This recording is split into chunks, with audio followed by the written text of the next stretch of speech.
आज का टॉपिक है सामाजिक परिवर्तन का सिद्धांत, थ्योरी ऑफ सोशल चेंज। सामाजिक परिवर्तन के संबंध में समाजशास्त्रियों और मानव शास्त्रियों ने इतना भ्रम उत्पन्न कर दिया है कि ये कहना मुश्किल हो गया है कि वास्तव में सामाजिक परिवर्तन का मूल कारण क्या है। अंततः सामाजिक परिवर्तन के दो मुख्य सिद्धांतों को मान्यता प्रदान की गई। पहला चक्रीय सिद्धांत, साइक्लिक थ्योरी ऑफ चेंज, और दूसरा है रेखीय तथा प्राविधिक सिद्धांत, linear and technological theory of change. आज हम चक्रीय सिद्धांत के संबंध में समझेंगे। क्योंकि विषय लेंथी हो जाएगा, इसलिए दूसरे वीडियो में रेखीय सिद्धांत के ऊपर अध्ययन किया जाएगा। चक्रीय सिद्धांत, इस सिद्धांत के अनुसार माना जाता है कि सामाजिक परिवर्तन एक गोलाकार या चक्र के रूप में होता है, जिसे यदि हम चित्र के द्वारा समझने की कोशिश करेंगे तो हम देखते हैं कि ये एक गोलाकार चक्र है जिसमें का और छा। ये का को यदि हम उत्थान मान लें तो छा जो होगा वो पतन कहलाएगा। तो का, खा, चा, ये समाज जो है परिवर्तन विकास की ओर बढ़ता जाता है, और चार छाप वो क्या होता है, विकास करता है। इसके बाद उसमें धीरे धीरे क्या होता है, पतन की स्थिति आरंभ हो जाती है, और फिर वो उस स्थान पर पहुंच जाता है जहां से वो आरंभ हुआ था। तो इसीलिए इसे राइज एंड फॉल कहा जाता है कि समाज में जो परिवर्तन होता है वह परिवर्तन का जहाँ से आरंभ होता है वहीं पर कुछ समय के बाद वो आता है। जैसे हम मौसम में देखते हैं कि पहले सर्दी, गर्मी, बरसात, फिर उसके बाद सर्दी, गर्मी, बरसात। इसी प्रकार से समाज परिवर्तन का जो रूप है वो भी एक गोलाकार चक्र के रूप में गतिशील होता है।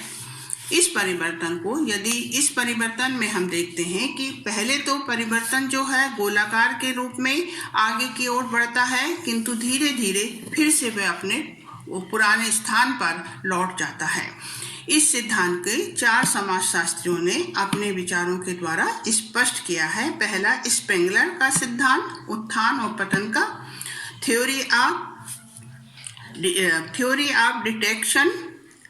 दूसरा है ताइनबी का चुनौती और उसके प्रत्युत्तर, चैलेंज एंड रिस्पॉन्स।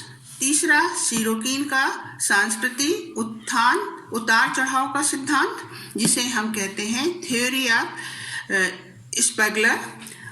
चौथा है पेरेटो का अभिजात वर्ग का परिभ्रमण, कैलकुलेशन ऑफ इडियट्स। तो इन चारों समाजशास्त्रियों के विषय में हम यहाँ पर अपना ध्यान आकर्षित करेंगे। तो पहले हम देखते हैं स्पेगलर का सिद्धांत। तो स्पेगलर लिखता है कि समाज में परिवर्तन की प्रक्रिया का आधार birth, growth, maturity, decline and death में देखा जा सकता है। यदि हम हिंदू शास्त्रों में देखें तो इससे स्पष्ट होता है कि समाज चार स्तरों से गुजरता है: सतयुग, त्रेता युग, द्वापर युग और कलयुग। वर्तमान समाज कलयुग की अवस्था में है। इतिहास इस बात की पुष्टि करता है कि प्राचीन सभ्यता रोम, मिस्र, ग्रीक, सिंधु, मेसोपोटामिया, बेबीलोन सभ्यता, इन सभ्यताओं का जन्म हुआ, विकास हुआ और अंततः इनका पतन भी हो गया। स्पेंगलर ने अपनी पुस्तक जो उसने 1918 में लिखी थी, डिक्लाइन ऑफ द वेस्ट, उसमें उसने स्पष्ट कहा है कि civilisation like a biological organism that like a cycle. वो कहता है कि जितनी भी वेस्टर्न सिविलाइजेशन है, यदि हम उनको देखते हैं तो उनका आरंभ हुआ और एक समय के बाद उनका पतन भी हो गया। The decline is due to the war, conflict and social background that are being reported of frequently. ये जो सभ्यताओं का जन्म हुआ, इन सभ्यताओं में अपना विकास किया, जिस तरह से मनुष्य का जन्म होता है उसी प्रकार से इनका विकास हुआ, उसके बाद इनका ग्रोथ हुआ, मैच्योरिटी हुई, डिक्लाइन हुआ और उसके बाद ये पतन की ओर अग्रसर हो गई, फिर से इनका आरंभ हुआ। तो इस तरह से स्पेंगलर अपने सिद्धांत के द्वारा जो उसने अपना इसका नाम दिया है उत्थान और पतन, राइज एंड फॉल, इसी को वो स्पष्ट करता है कि प्रत्येक इतिहास में यदि हम देखें तो इसी प्रकार से सभ्यताओं का, समाज का विकास और उनका पतन होता गया है। दूसरा जो सिद्धांत है वो तायनबी का सिद्धांत है। तायनबी ने अपने सिद्धांत जो कि उसने कहा है विनाशकारी और चुनौतियां, तो इस सिद्धांत के द्वारा वो स्पष्ट करना चाहता है कि आरंभ में कि प्रत्येक समाज में जो हम देखते हैं एक चक्रीय सिद्धांत का भी उसने समर्थन किया है। उसका कहना है कि प्रत्येक समाज के सामने अनेक चुनौतियां आती हैं और उन चुनौतियों से उस समाज को अनुकूलन करना पड़ता है। जो समाज अनुकूलन कर लेता है वो जीवित रहता है और विकास करता है कि पर अंतोगत्वा उसका भी पतन निश्चित है। तो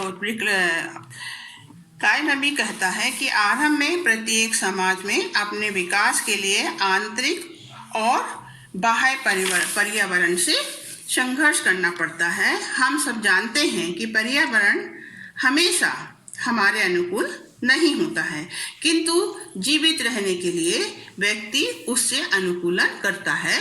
यही अनुकूलन सभ्यता एवं परिवर्तन को आगे बढ़ाता है। जो समाज इस प्राकृतिक चुनौतियों से अनुकूलन कर लेता है वही जीवित रहता है और विकास करता है, किंतु अंत में उसका पतन भी होता है। इतिहास में अनेक सभ्यताओं का जन्म हुआ और उनका विनाश भी हो गया। तो तायनबी लिखता है कि अपनी पुस्तक में उसने लिखा है कि सभ्यताओं का भी जो रूप है वो मानव शरीर के ही समान है। जिस प्रकार से मानव शरीर आरंभ में तेजी से विकास करता है और निरंतर उसकी शक्ति बढ़ती जाती है, उसी प्रकार सामाजिक विकास के आरंभिक स्तर पर सामाजिक परिवर्तन में व्यापक रूप से हमें परिवर्तन देखने को मिलते हैं। इसके बाद जब समाज में परिवर्तन हो जाता है तो उसके शरीर रचना के समान उसकी दृढ़ता मीन्स उसमें लोच की कमी आ जाती है और इस प्रकार से धीरे धीरे समाज के अभियोजन करने की शक्ति कम हो जाती है। यह स्थिति तब तक बनी रहती है जब तक समाज के सामने युद्ध, महामारी, भौतिक साधनों की कमी अथवा कोई अन्य विपत्ति ना आ जाए। तायनबी का कथन है कि यही स्थिति चुनौतियां हैं और इसके प्रति उत्तर में समाज को अनेक प्रकार के प्रयत्न करने पड़ते हैं और जो उन चुनौतियों का प्रत्युत्तर दे देता है वही आपस में बाद में जीवित रहता है और विकास करता है। तो समाज, किंतु जैसा कि हमने आगे कहा कि प्रत्येक समाज में विनाश निश्चित है। तो तायनबी भी रेखीय सिद्धांत का, चक्रीय सिद्धांत का समर्थन अपने सिद्धांत। तीसरा सिद्धांत है सोरोपोन का सांस्कृतिक सिद्धांत। सोरोपोन ने अपनी पुस्तक सोशल एंड कल्चर डायनेमिक जो 1937 में प्रकाशित हुई थी, इस पुस्तक में उसने चक्रीय सिद्धांत का समर्थन किया था। अपने सामाजिक परिवर्तन के उतार चढ़ाव के सिद्धांत के द्वारा उन्होंने स्पष्ट किया था कि जिस प्रकार एक जीवित व्यक्ति का जीवन जन्म, वृद्धि, ह्रास, मृत्यु के चक्र में क्रियाशील रहता है, ठीक उसी प्रकार संस्कृति का इतिहास भी चक्रीय ढंग से ही गतिशील होता है। उसने संस्कृति के 3 भाग किए हैं, भावनात्मक संस्कृति, चेतनात्मक संस्कृति और तीसरा जो है आदर्श आत्मक संस्कृति। सोरोपोन कहता है कि संस्कृति स्वयं एक व्यवस्था है, culture is pillar of the system. अतः जब संस्कृति चेतनात्मक अवस्था में रहती है, चेतनात्मक का अर्थ है भौतिक संस्कृति, जहाँ पर साइंस का विकास होता है, व्यक्ति जीवन की शुभ सुविधाओं को प्राप्त करता है और भोग विलास का जीवन व्यतीत करता है। ऐसी स्थिति को उसने चेतनात्मक संस्कृति का नाम दिया है। वो कहता है कि जब चेतनात्मक संस्कृति चरम अवस्था पर पहुंच जाती है तब उस चरम अवस्था का एक विरोधी प्रभाव दिखाई देने लगता है, जिसके फलस्वरूप संस्कृति भावनात्मक संस्कृति की ओर गतिशील होती है। अब भावनात्मक संस्कृति क्या है? भावनात्मक संस्कृति आध्यात्मिक संस्कृति है। इस प्रकार की संस्कृति में समाज में सत्य की खोज की जाती है, कला, साहित्य, संगीत आदि का विकास होता है, आत्मा परमात्मा की खोज में मनुष्य लगा रहता है। किंतु वो कहता है कि ये भी स्थिर नहीं है। फिर से संस्कृति क्या होती है? चेतनात्मक की ओर बढ़ती है। किंतु इस प्रकार से संस्कृति का एक छोर से दूसरे छोर में जाने के बीच में जो स्थिति होती है वो आदर्श आत्मक संस्कृति होती है। ये दोनों की मिश्रित संस्कृति होती है, माने चेतनात्मक और भावनात्मक संस्कृति का मिश्रित रूप होता है। इसमें ना तो भौतिकता को महत्व दिया जाता है और ना ही आध्यात्मिकता की कल्पना को प्रभुत्व दिया जाता है। इस तरह यह धर्म और विज्ञान के बीच का संतुलन होता है, सेतु होता है। तो इस प्रकार से सोरोकिन कहता है कि संस्कृति हमेशा एक घड़ी के पेंडुलम के समान एक छोर से दूसरे छोर की ओर गतिशील होती है और इसी से समाज में परिवर्तन होता है। इसे हम चित्र के द्वारा समझ सकते हैं। आ और बा और सा। आ जो है वो चेतनात्मक संस्कृति है, बा जो है वो भावनात्मक संस्कृति है और इसके बीच में सा जो है वो आदर्शात्मक संस्कृति है। तो ये जो चेतनात्मक संस्कृति है इसमें भौतिक सुख, साइंस, भोग विलास और आविष्कार की प्रधानता होती है। दूसरा जो है वो भावनात्मक या जिसे हम विचारात्मक संस्कृति भी कह सकते हैं, ये आध्यात्मिक संस्कृति होती है। यहाँ पर सत्य की खोज की जाती है, ईश्वर प्रधानता को यहाँ महत्व दिया जाता है। तो इस प्रकार से ये एक एडिशनल कल्चर कहलाता है और दूसरा जो है इसे हम सेंसर्ड कल्चर कहते हैं। तो इस प्रकार से सिरोकिन ने अपने कल्चरल सिद्धांत के आधार पर संस्कृति के परिवर्तन के सिद्धांत को स्पष्ट किया है। अब चौथा जो है वो है पेरेटो का सिद्धांत। पेरेटो का जो सिद्धांत है उसे हम अभिजनों का परिभ्रमण के सिद्धांत के नाम से जानते हैं। कैलकुलेशन ऑफ द इलियट के द्वारा इसे माना जा सकता है। ये भी चक्रीय सिद्धांत का ही एक रूप है। यहाँ पर हम देखते हैं कि पेरेटो कहता है कि सामाजिक संरचना के लिए वर्गों का होना आवश्यक है। वर्ग का अर्थ होता है उच्च वर्ग और निम्न वर्ग। हमेशा समाज जो है वर्गों में विभाजित रहता है। उच्च वर्ग के जो लोग हैं उसे उनके पास अधिकार होते हैं, सत्ता होती है और इस प्रकार से ये वर्ग जो होता है समाज में शक्तिशाली वर्ग होता है। एक जो दूसरा वर्ग होता है जो निम्न वर्ग है, ये सत्ता विहीन है, अधिकार विहीन होता है। किंतु पेरेटो कहता है कि कोई भी वर्ग जो है वो स्थिर नहीं होता है।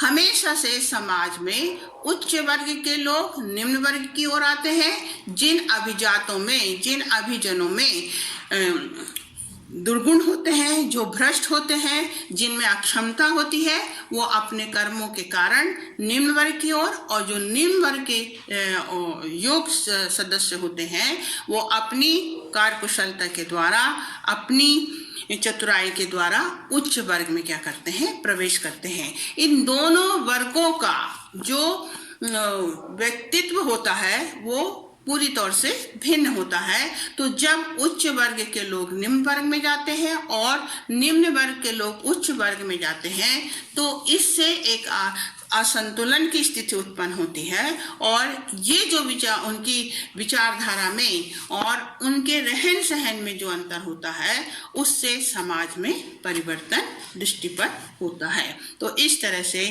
पेरेटो जो है वो अपने सिद्धांत के द्वारा चक्रीय सिद्धांत का ही समर्थन करता है।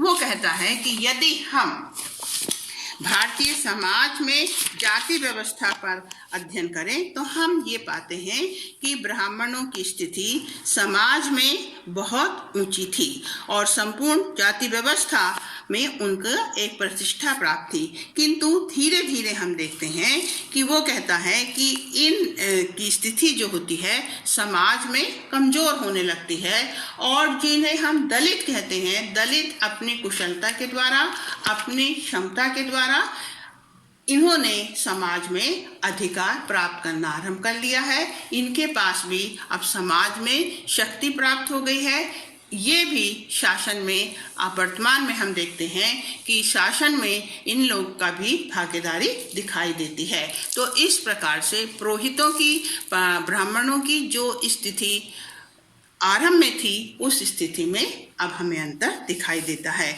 तो इस प्रकार से वो कहते हैं कि ये जो परिभ्रमण की प्रक्रिया है ये हर समाज में हर समय हर पल दिखाई देती है और यही सामाजिक परिवर्तन का कारण है। इस आधार पर उनका कहना है कि कोई भी समाज जो है अपने आप में स्थिर नहीं है।